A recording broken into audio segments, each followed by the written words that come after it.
예, 지난 금요일은 우리 청소년 아니고 청년들 수련회 하기도 했는데, 그날이 공휴일이었어요. 그죠? 원래 처음 맞이하는 그런 공휴일이었습니다. 마타리키라고 그러는데, 마오리 설날이라고 그러네요. 이 마오리 설날을 우리가 또 그리스도인으로서 어떻게 또 맞이해야 될 건가 한번 생각해 볼 만한데, 우리가 살고 있는 이 땅, 원래 원주민이 마오리인데, 그들이 동쪽에 이 한겨울 추수가 다 끝나고 난 뒤에 이 동쪽에서 새롭게 떠오르는 별을 보고 한 해의 시작을 이렇게 알았습니다. 이게 이제 우리 성경에 보면 묘성이라고 나오는 그 별인데, 그게 그 별을 보고 이제 이때부터 이제 한 해 시작됐다 이렇게 했는데, 그걸 통해서도 또 하나님께서 모든 사람들을 사랑하시고 온 세계를 또 주장하시는 주인이시다라는 것을 한 번 더 새겨볼 수 있는 그런 시간이 되는 것 같아요.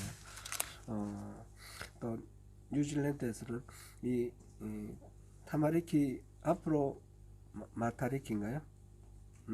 마타리키 앞으로 한 달 이렇게 해서 계속해서 이렇게 축제도 일어나고 막 그러는 것 같아요. 앞으로도 계속 그렇게 할 것 같은데, 이 날짜는 조금씩 왔다 갔다 한다고 그래요. 내년에는 6월 달이고 올해는 7월 14일이고, 별이 떠오르는 그 시간을 중심으로 해서 이렇게 명절을 만들어 놓은 것 같습니다. 아무튼 또 우리에게 또 하나님의 은혜를 한 번 더 생각해보고, 마오리의 추수감사절이고 새해, 설날, 그런 두 가지 의미가 같이 들어있다고 합니다. 그렇게 좀 생각해보면 좋겠습니다. 오늘 본문으로 들어가겠습니다. 오늘 본문은 지금 우리가 지금 보고 있는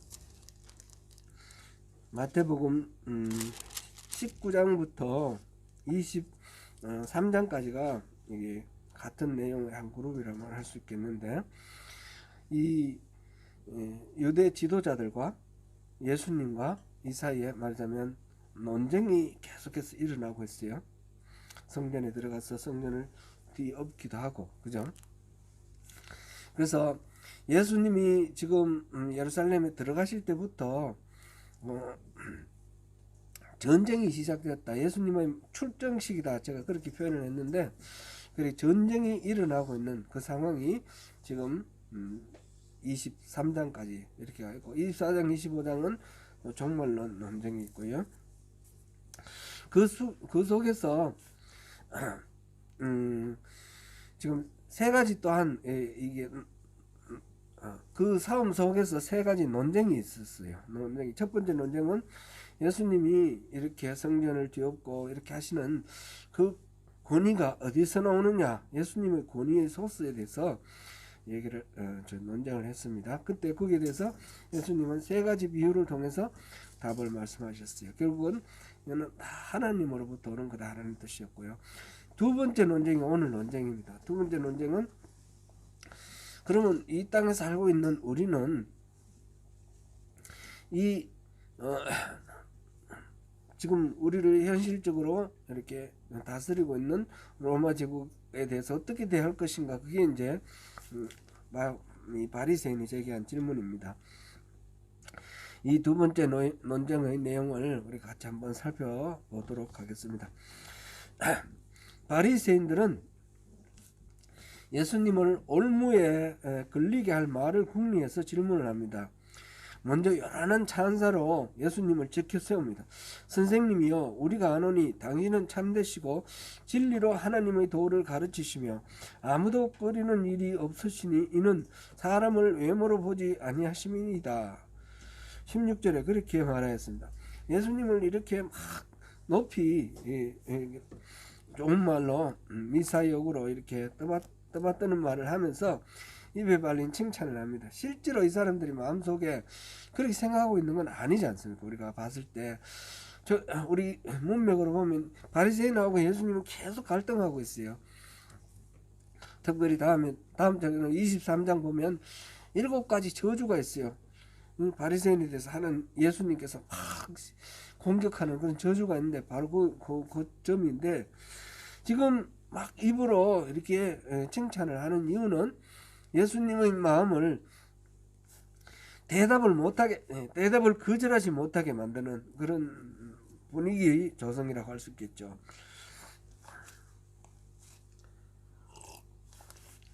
얼른 들으면 그들이 예수님이야말로 가장 참되신 분이시며 가식 없이 진리를 설파하시는 그런 말씀이라고 인정하는 것 같습니다. 실제로는 그게 아니라 꼬투리를 잡아서 뭔가 이렇게 얽어매려고 하는 그런 질문입니다. 그것은 그 당시에 사회적 이슈 가운데 가장 뜨거웠던 이슈, 로마 제국에게 세금을 내는 게 타당합니까? 아닙니까? 사실상 이 문제는 로마가 이 팔레스틴 지방을 정복을 하고 난 뒤에, 그게 BC 63년이니까 그 이후부터 계속해서 있었던 문제입니다. 끊임없이 이스라엘 유대민족들은 반란을 일으키고, 우리 예수님이 태어나실 당시에 보니까 아구스도가 인구조사를 시켰는데, 인구조사는 왜 하겠습니까? 인구조사는 세금 걷기 위해 하는 겁니다. 세금을 걷고 그 다음에 전쟁 같은 데 필요한 인력 동원하기 위해서 인구조사를 하는 건데, 바리새인들은 특별히 그 부분에 예민하게 반응했던 사람들입니다. 바리새인들은 우리가 여러 번 살펴봤듯이 바리새라는 말 자체가 구별된 자라는 그런 의미입니다. 그래서 다른 사람들하고 우리는 다르다. 우리는 하나님의 율법을 특별히 존중하고 지키는 사람이다. 그렇게 자부심을 갖던 사람입니다. 그래서 BC 140년대에 마카베오가 전쟁을 이렇게 독립을 하고 난 뒤에 같이 그 시리아를 물리쳤던 그 왕과 그 제사장들이 기득권층을 이룰 때, 이 사람들은, 바리새인들은 우리는 다르다, 우리는 진짜 율법대로 살아간다, 그랬던 사람들이 바리새파입니다. 바리새파는 정말 하나님의 백성으로 자부심을 갖던 사람입니다. 그래서 인구조사를 하고 로마가 세금을 거두려고 할 때 그 세금을 협조할 수 없다 해서 바리새파가 봉기를 일으켜서 실질적으로 한 2,000명 정도가 죽임을 당했다고 하는 그런 기록이 남아 있습니다. 그러니까 로마 제국에 세금을 내느냐 내지 않느냐 하는 것은 자기들에게 아주 긴요한 그런 문제이기도 하고, 바리새파 입장에서는 절대로 찬성하지 않는 이야기입니다. 근데 지금 예수님한테 누구랑 같이 왔습니까? 할례당 사람하고 같이 보냈습니다. 할례당은 누굽니까? 헤롯당하고 같이 보냈습니다. 헤롯당은 누군가 하면 로마 제국에 그 뇌물을 바쳐가지고 왕의 자리에 오른 이 헤롯하고 결탁해서 고위 관직을 누리는 그런 사람들이 헤롯당입니다. 이 사람들은 로마의 가장 친화적인 사람들이죠. 세금을 당연히 내라고 하는 사람들이죠. 이 사람들과 바리새는 진짜 철천지 원수입니다. 그런데 이 철천지 원수인 사람이 예수님을 지금 어떻게든지 얽어매어서 망하게 하기 위해서 결탁을 하고 와서 질문을 하는 게 바로 이 질문입니다. 로마에게 우리가 세금을 내는 게 맞습니까? 가이사에게 세금을 내는 것이 옳습니까? 아니면 내지 말아야 됩니까? 만약 예수님이 내지 말아야 된다, 로마에게 세금을 내면 안 된다, 이거 바리새파 입장으로 그렇게 말하면 헤롯 당이 뭐라고 그러겠습니까? 바로 고발을 할 것이고 로마 당국이 예수님을 체포해 갈 겁니다. 그죠? 바리새파 2,000명을 죽였던 그런 역사가 있는데요. 세금에 거부했기 때문에. 지금 만약 예수님께서 그렇다고 해서 뭐 어쩔 수 없지 세금을 내라 이렇게 말하면 어떻게 됩니까? 그러면 바리새파가 반발을 할 겁니다. 이렇게 하든 저렇게 하든 어떤 대답을 하더라도 꼬투리를 잡았어. 그걸 가지고 예수님을 코너에 몰아서 활동을 못하게 하려고 지금 이 두 세력, 바리새파와 헤롯 당, 서로 반대되는 입장에 있는 이 두 정치 세력이 예수님을 이렇게 궁지로 몰고 있는 그런 상황입니다. 예수님이 그 의도를 모르시겠습니까? 금방 아시죠. 이럴 때 가장 좋은 방법은 뭘까요? 이 시비 걸려고 묻는 것이 당연한데, 그럴 때에 예수님이 대처할 수 있는 가장 안전한 방법은 아무 말도 안 하는 겁니다. 아무 말도 안 하고 그냥 어떻게든 그 자리를 떠나버리면 꼬투리를 잡지 못할 것 아닙니까? 근데 예수님께서 그 상황 속에서 이런 대답을 하시면서 그들이 파놓은 함정을 뛰어넘습니다. 그 데나리온 가져와 봐라. 데나리온은 동전이에요. 그 당시 로마 제국이 독려하고 있던 동전입니다. 가봐라. 그래서 그 데나리온 동전을 보니까 그 동전이 그림 한번 올려주실래요? 이게 예수님 당시에 사용되는 그런 동전입니다. 이 티베리우스 황제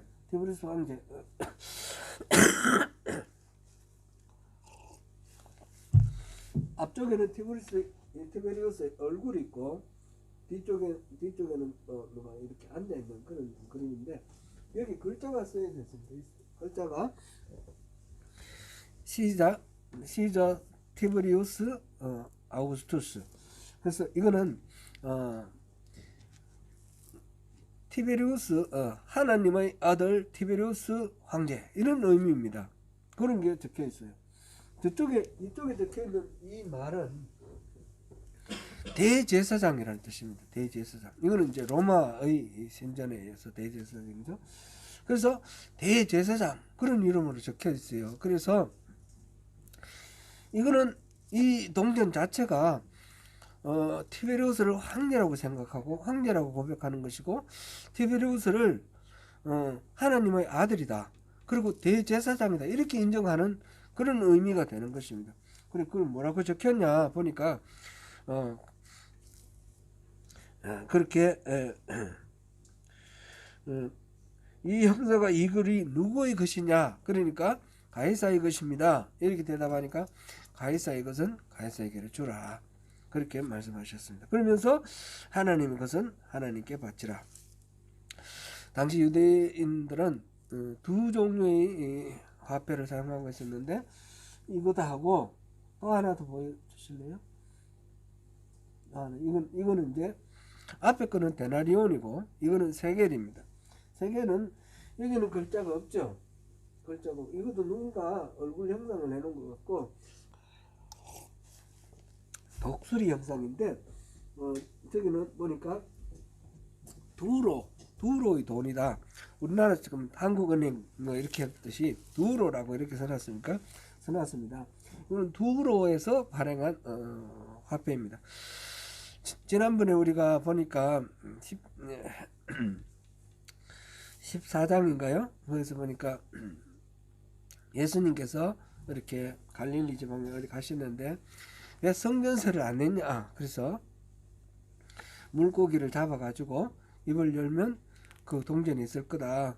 그래서 그거를 가지고 너와 나를 위해서, 베드로와 예수님을 위해서 내라 그랬죠.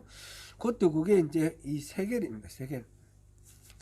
성전에서 필요한 모든 비용을 충당하기 위해서 걷는 그 성전세, 성전에 바치는 세금은 전부 세겔을 냈습니다. 세겔은 한 세겔은 4데나리온에 해당된다 그랬고, 한 데나리온은 하루 품삯이라고 그랬습니다. 그러니까 제법 금액이 많죠. 하루 품삯이면 뭐 요즘 얼마 되나요? 한 150불 적어도 150불 뉴질랜드 돈으로 그 정도 되니까.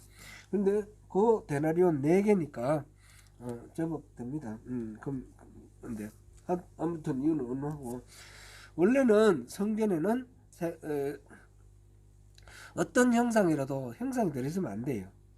형상이 있으면 안 되는데, 성전에서 사용하는 동전을 따로 만들지 않고 출애굽기 30장 13절에 나오는 그 성전세의 그 중량, 은의 중량하고 이게 마침 딱 일치하니까 이거를 낸 거예요. 이거를 가지고 사용했는데, 아무튼 여기는 다른 어떤 신의 이름이라든지 황제를 신으로 존중한다든지 그런 말이 없으니까 이거를 가지고 성전세를 총당을 했고요.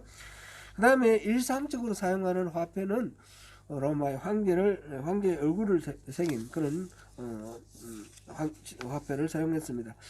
예수님의 대답은 1차적으로 돈의 사용을 말씀하시는 것 같습니다. 로마의 세금을 낼 때는 로마 돈 내고, 성전에 바칠 때는 성전에 내는 돈 이거로 쓰라, 세겔로 내라, 이렇게 말씀하시는 것 같아요. 1차적으로는. 그러나 예수님이 그것만 말씀하시는 건 아니고 중요한 원리를 말씀하시는데, 로마의 통치를 받는 사람들은 로마의 황제에게 세금을 내는 것을 용인하시는 말씀이기도 합니다. 이거는 가이사의 것은 가이사에게 내라, 우리는 지금 가이사의 통치를 받고 있으니까 가이사에게 세금을 내라 라는 그런 말씀을 용인하는 것으로 볼 수도 있겠습니다. 하나님께서는 이 세상 왕들이나 통치자들에게 권력을 위임을 하셨습니다. 비록 그들 가운데 하나님을 아는 사람은 적고 대부분은 모르지만, 그래도 그들이 권력을 갖고 있다라는 것은 하나님께서 허락하신 것이다 라는 것입니다. 그래서 로마 황제의 권력을 인정하는 것은 그의 권력을 빼앗을 분도 하나님이시고 그의 불법을 심판하실 분도 하나님이시기 때문에 개인은 현실적인 권력 앞에 복종하는 것이, 묵묵히 복종하라, 그런 말씀으로 가이사의 것은 가이사에게로 바치라, 이렇게 말씀하신 것으로 우리가 받아들이면 되겠습니다. 로마서 13장에서 바울 사도도 이런 말씀을 하였습니다. 우리 로마서 13장 1절부터 7절까지 한번 보시겠습니다. 같이 읽습니다. 각 사람은 위에 있는 권세들에게 복종하라. 권세는 하나님으로부터 나지 않음이 없나니 모든 권세는 다 하나님께서 정하신 바라. 그러므로 권세를 거스르는 자는 하나님의 명을 거스름이니 거스르는 자들은 심판을 자초하리라. 다스리는 자들은 선한 일에 대하여 두려움이 되지 않고 악한 일에 대하여 되나니 내가 권세를 두려워하지 아니하려느냐. 선을 행하라. 그리하면 그에게 칭찬을 받으리라. 그는 하나님의 사역자가 되어 내게 선을 베푸는 자니라. 그러나 내가 악을 행하거든 두려워하라. 그가 공연히 칼을 가지지 아니하였으니 곧 하나님의 사역자가 되어 악을 행하는 자에게 진노하심을 따라 보응하는 자니라. 그러므로 걱정하지 아니할 수 없으니 진노 때문에 할 것이 아니라 양심을 따라 할 것이라. 너희가 조세를 바치는 것도 이로 말미암음이라. 그들이 하나님의 일꾼이 되어 바로 이 일에 항상 힘쓰느니라. 모든 자에게 줄 것을 주되 조세를 받을 자에게 조세를 바치고 관세를 받을 자에게 관세를 바치고 두려울 자를 두려워하며 존경할 자를 존경하라. 아멘. 바울은 이렇게 위에 모든 권력은 하나님으로부터 나지 않는 것이 없다, 그렇게 말하면서 이 권세에 대해서, 권력에 대해서 인정을 하는 그런 말씀을 하였습니다. 바울은 보면 좀 초대교회의 그 어려운 환경 여건 속에서 특별히 유대인들 율법주의자들과 싸움이 많이 있었는데, 복음을 전하는 과정 속에서 제국 로마와의 싸움까지 이렇게 확진을 하면 감당하기 어렵다라는 그런 어떤 교회의 현실을 생각한 부분도 없지 않아 있을 것 같습니다. 바울 사도는 조금 이 싸움의 대상을 너무 확대하지 않기 위해서 그렇게 봤다, 이렇게 볼 수 있습니다. 그렇다고 해서 바울이 항상 권세에 복종했습니까? 그렇지 않죠. 하나님 뜻을 우선하고 그것에 어긋날 때는 목숨까지 바쳐서, 바울은 사형당했습니다. 목숨까지 바쳐서 저항을 합니다. 근본적으로 교회가 제국과 맞서는 것은 좀 이렇게 피하게 하고 싶은 그런 마음이 담겨 있다, 이렇게 볼 수 있겠습니다. 바울 사도는 초대교회의 상황을 반영을 했지만 그것은 AD로 따져서 한 60년 정도 그때 상황이고, 예수님은 이 말씀을 하실 때는 예수님은 그런 것까지 고려한 건 아닌 거라고 봐야 되겠습니다. 예수님은 중심 원리만 말씀하신 건데, 기본적으로 이 권세, 권력, 권위 이런 것들이 있어야지 모든 사회가 존재할 수 있다라는 거죠. 권세, 권위라는 것은 사실상 그 사람의 힘이 아니고 어떤 전체 사회가 인정하는 그런 힘이죠. 우리 길 가다가 반짝반짝하는 그런 등을 켜고 뒤에서 왱왱 소리 내고 뒤에 따라오면 우리는 옆으로 대야 되죠. 그래 와서 라이선스 보여주라 그러면 그 사람이 잘났고 못났고 상관없이 라이선스를 보여주는 겁니다.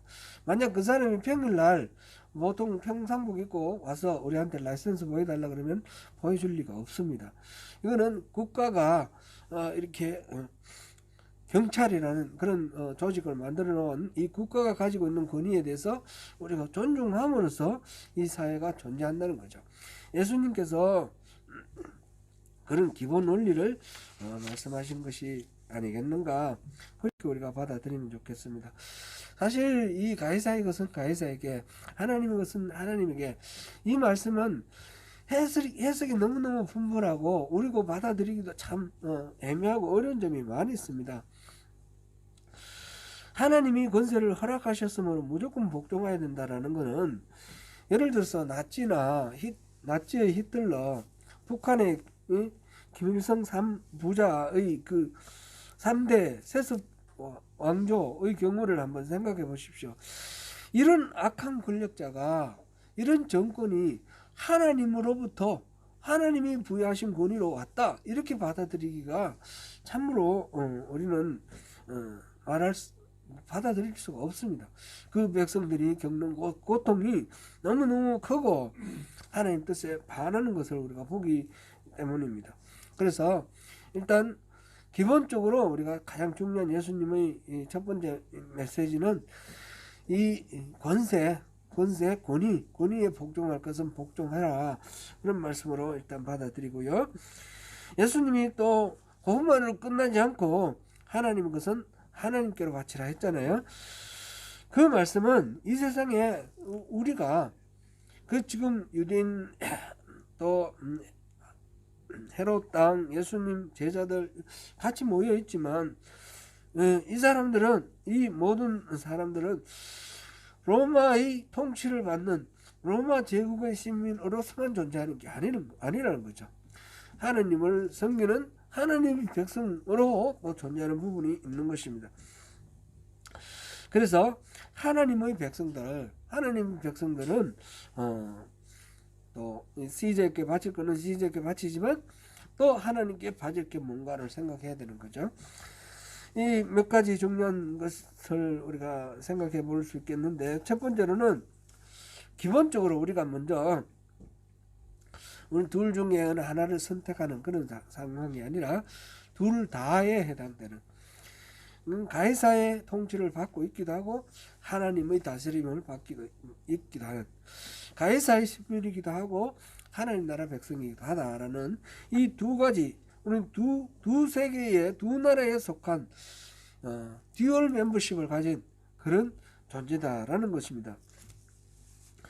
하나님의 백성들은 그래서 이 세상에도 속했지만 하나님 나라에도 속하는 그런 상황입니다. 이 세상에도 우리가 마땅히 세금을 내고 의무를 다할 것을 다해야 되고, 또한 하나님 나라에도 그런 의무를 다해야 합니다. 만약 우리가 한 군데만 소속되어 있으면 참 편할 것 같습니다. 좀 더 집중해서 더 열심히 그렇게 하면 좋겠는데, 그러니까 나라의 법도 지키고 이렇게 다 해야 되는데, 그와 동시에 우리가 하나님의 이 백성으로서 성경도 공부해야 되고 예배도 참석해야 되고 이런 이런 의무 같은 것이 있는 거죠. 당연하게 하나님 백성으로서 할 일들이 있습니다. 무엇보다도 하나님의 말씀의 그 기준대로 살아야 되는 겁니다. 세상의 법과 하나님의 말씀의 그 기준이 일치할 때는 고민 없이 갈등이 없겠지만 이게 다를 때는 굉장히 고통스러운 그런 갈등의 시간을 갖게 됩니다. 최근에 들어와서 우리가 이제 뉴질랜드가 여러 방면에서 정치적으로 앞선 제도를 받아들이고 그래서 앞서 나가기 때문에 뉴질랜드에서 그런 갈등들이 또 많이 예상이 되는데 특별히 성의식, 젠더에 관한 여러 가지 법이 막 바뀌고 그러지 않습니까? 그래서 사실 고민이 됩니다. 누가 와서 저에게 뭐 그 결혼 주례를 해달라 그러는데 그 주례를 해달라는 그 커플이 제가 이렇게 기쁜 마음으로 축복해 줄 수 없는 그런 커플일 때 그럴 때는 어떻게 해야 되냐. 만약 그 법을 어기는 것이고 또 따르면 제 마음의 양심이 고통스러운 거니까 그런 식의 문제들이 있다는 거죠. 그런 문제들이 있는데 한 군데만 소속하면 좋겠는데 양쪽으로 이렇게 소속되어 있기 때문에 좀 어렵습니다. 이 세상에 성공하는 것도 그쪽으로는 집중하면 성공하면 좋겠는데 계속해서 성경에서는 하나님의 기준이 다르다는 것을 말씀을 하고 계시거든요. 그러니까 우리가 고민과 갈등이 있는데 우리는 성공의 목표를 우리가 다르게 잡아야 되지 않겠는가. 성공의 목표를 이 땅에서 잘 먹고 잘 살고 또 이렇게 사람들로부터 관심받고 존경받고 추앙받는 명예 이런 쪽으로 우리가 초점을 맞출 것이 아니라 우리가 어떤 상태 어떤 상황으로 가더라도 하나님께서 기뻐하시고 하나님의 영광을 높여드릴 수 있는 그런 삶으로 우리 목표를 맞출 수가 있는 것이죠. 그렇다고 해서 이 세상에서 대충 살으라는 말씀은 아니고요. 열심히 살 때 그 열심히 사는 그 목표가 이 땅에만 소망을 두는 것이 아닌 것이 되어야 되지 않겠나 하는 것입니다. 그것이 바로 하나님의 것은 하나님에게로 라는 말씀입니다. 바로 하나님의 그 구원하심 어제 우리가 청년들하고 소리를 할 때 제가 개회 예배를 하면서 에베소서 3장 15절인가요? 그 때를 아끼라는 그 말씀을 제가 말씀을 나눴는데 이 때를 아끼라는 말은 그 시간을 값을 주고 구원하라는 뜻입니다. 그냥 흘러가는 대로 살아가지 말고 값을 지불하고 구원을 하라. 구원하라는 것은 얽매이고 노예 상태에 있던 데서 해방시키라는 겁니다. 참으로 우리 인생의 이 하나님께서 주신 이 시간 이게 바로 생명 아닙니까? 우리 생명을 죄 가운데 얽매여서 살아가는 그 상태를 내버려 두지 말고 건져내어서 하나님의 세계에 하나님의 그 거룩하심에 참여할 수 있는 그런 하나님 백성으로 우리를 건져내고 해방시키라는 그런 말씀입니다. 우리가 그리스도인들은 그런 사람입니다.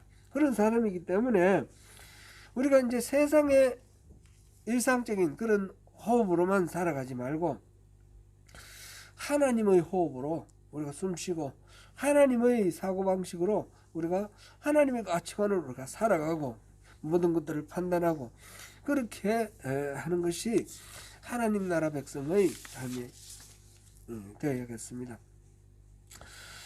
세 번째로 우리가 생각하는 것은 그렇게 할 때 결국 가이사에게 줄 것과 하나님께 줄 것이 하나님께 바칠 것이 다르다는 것입니다.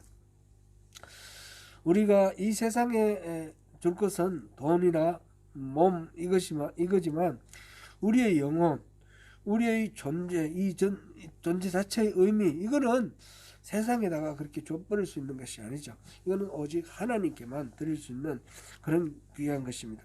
하나님께는 우리 마음을 드리고 우리 뜻을 드리고 우리 정성을 드리는 것입니다. 예, 이렇게 말씀을 드리면, 그러면 이 세상에 사는 것과 하고 하늘나라 백성으로 사는 것은 완전히 구분되는구나. 그래서 세상 살 때는 수단과 방법을 가리지 않고 세상적인 방법으로 살고, 그리고 하나님 앞에 예배할 때는 참 거룩하게 우리 온몸을 다 드리고 이렇게 살면 되는구나, 그렇게 생각하실 수가 있습니다. 제가 지금까지 말씀드리면서 혹시 그럴까, 잘못 제가 전했을까 좀 염려가 되는 거죠. 그런데 우리가 살고 있는 이 세상이, 살아가고 있는 우리 인생 살아가고 있는 이곳이 세상적인 것과 하나님 나라, 이게 완전히 분리되어 있는 것이 아니고 오버랩되어 있습니다. 그렇기 있기 때문에 우리가 이것을 완전히 분리를 해서 하는 것은 불가능하기도 하고 마땅하지도 않은 것입니다. 제가 이제 일반적인 종교에 대해서 얘기를 할 때, 종교는 자기의 욕망을 채우기 위해서 초월자를 부리는 것이다, 미신이다, 미신은 그렇다 그랬습니다. 우리 예수를 믿는 우리의 신앙, 기독교 신앙은 그게 아니라 초월자신 하나님 뜻에 우리를 맞추는 것이다, 그렇게 말씀을 드렸습니다. 지금 우리가 하나님 뜻에 맞추어서 이 땅에 가이사의 것을 또 주고 또 하나님 것을 바치는데, 그렇게 보면 이 가이사의 것은 결국은 하나님의 손에서 벗어난 것입니까? 하나님 통치가 미치지 못하는 것입니까? 앞에서 제가 말씀드렸습니다. 모든 권세는 하나님이 주신 것이다. 가이사도 하나님의 손 안에 있다는 것입니다. 그럼 우리가 말하는 이 세상의 모든 가치관들도 하나님이 허락하시는 것입니다. 그러면 우리가 이 가이사에게 바칠 것도, 이것도 하나님이 허락하시는 모든 자원을 가지고 하나님께 드리는 마음으로 해야 되는 것이고, 또 하나님께 직접적으로 드리는 것도 그런 마음으로 해야 되는 것입니다. 이게 참 쉽지는 않습니다. 종교개혁을 한 마틴 루터가 이제 종교개혁을 했는데, 나중에 이 종교개혁의 결과로 막 이렇게 독일 그 지방 전체가 카톨릭 성당의 세력부터 벗어나서 자유로워졌습니다. 자유로워지고 난 뒤에 거기서 멈추지 않고 계속 나가는 겁니다. 자유를 더 추구를 하는 겁니다. 농민들이 그때 농노들이지 않습니까? 농노들이 완전한 자유를 요구를 하면서 이렇게 나갑니다. 그래서 민초의 농민 반란, 민초의 농민혁명, 우리 역사 시간, 서영사 시간에 배웠는데, 막 전쟁이 일어나니까 루터가 자기가 예상했던 것보다 농민들이 더 앞서 나가니까 그 농민들의 전쟁을 억압을 합니다. 억압을 하면서 그때 이제 루터가 내세운 게 두 왕국의 이야기를 하는 것입니다. 두 왕국 이야기를 했는데, 세상에는 칼로 다스리는 왕국이 있고 하나님의 말씀으로 다스리는 왕국이 있다. 칼로 다스리는 왕국, 이거는 하나님의 말씀 다스리는, 이게 서로 간섭하면 안 된다. 말하자면 정교가 분리해야 된다는 거죠. 정치와 종교가 완전히 분리해야 된다, 이렇게 말을 했어요. 그러면서 그 종교적인 차원을 떠나서 그 농민 반란을 진압하는데 이렇게 찬성을 하고 그랬습니다. 그때에 바로 그 시대에 또 종교개혁자가 또 있었죠. 유명한 종교개혁자 칼빈은 어땠습니까? 칼빈은 반대로 정교가 분리되면 안 된다. 하나님의 통치가 이 세상의 모든 권력에까지 미쳐야 된다, 그렇게 했습니다. 그래서 칼빈은 신정 왕국, 신정 통치, 신이 다스리는 나라를 만들었습니다. 그래서 직접 제네바에서 통치를 했죠. 제네바 맞죠? 그랬을 때 이 칼빈이 정치적인 지도자가 됩니다. 지배자가 되어서 그 땅을 다스리고 그러는데 하여튼 이런 식으로 이 두 나라로 완전 정교가 분리되어야 되느냐, 이게 통합되어야 되느냐, 신정 정치를 한다는 것도 사실상 또 많은 무리가 있죠. 칼빈도 많은 무리가 있었습니다. 오늘날 우리의 삶 속에서 정치와 종교는 분리되어야 됩니까? 통합되어야 됩니까? 분리되어야 된다라고 생각하는 경우도 있고 통합되어야 된다고 하는 경우도 있는데, 통합되어야 된다는 하는 경우도 극단적이고 반대의 경우가 있습니다.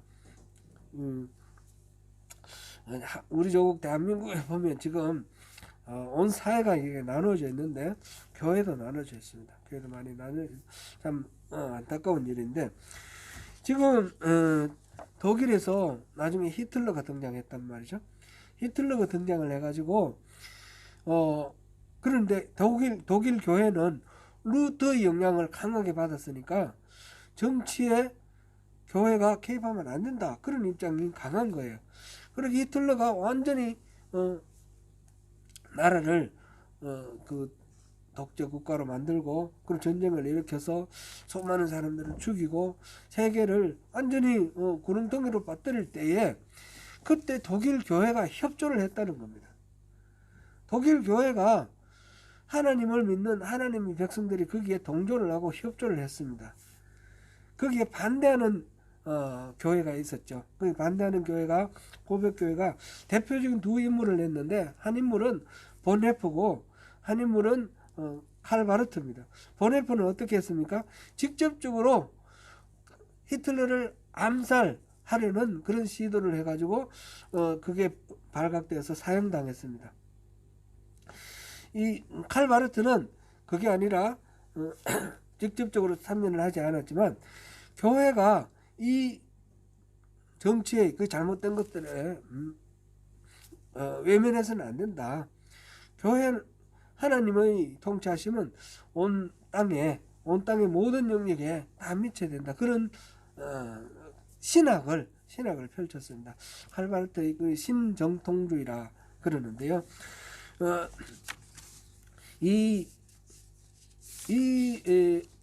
그 흐름이 우리에게 이 성찰을 하는데 굉장히 중요한 하나의 매듭 힌트가 될 수 있을 것 같습니다. 가이사의 것은 가이사에게 주라, 하나님 것은 하나님께 바치라. 이 말, 이건 분명히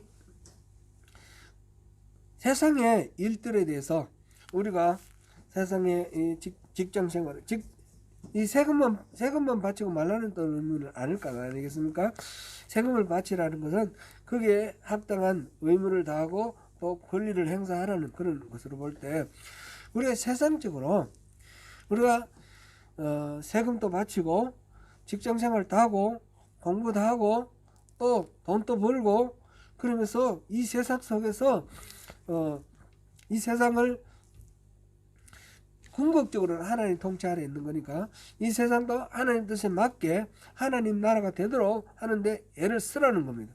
그리고 하나님 나라를 추구하는 우리의 내면의 삶의 완성과 함께 또 이 땅을 하나님 나라로 회복시키려는 하나님 뜻이 이 땅에 이루어지도록 그렇게 우리가 살아라는 것입니다. 이 두 가지는 결국은 분리될 수 있는 것이 아니라 결국 같은 것입니다.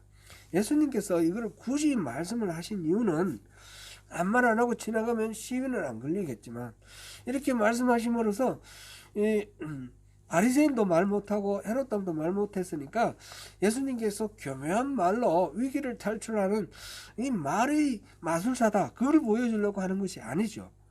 예수님께서는 어려운 상황이지만 굳이 말씀하심으로써 우리가 이 세상을 살아갈 때 어떤 태도로 살아갈 것인가 굳이 표현을 하시고 싶으신 것이에요.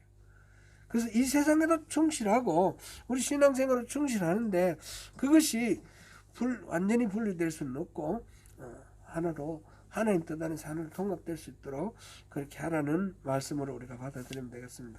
굉장히 어렵고 복잡한 그런 말씀입니다.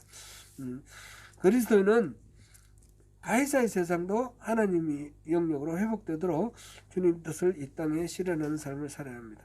또한 그리스도는 하나님의 나라에 온 마음과 뜻과 정성을 온전히 다 드려야 합니다.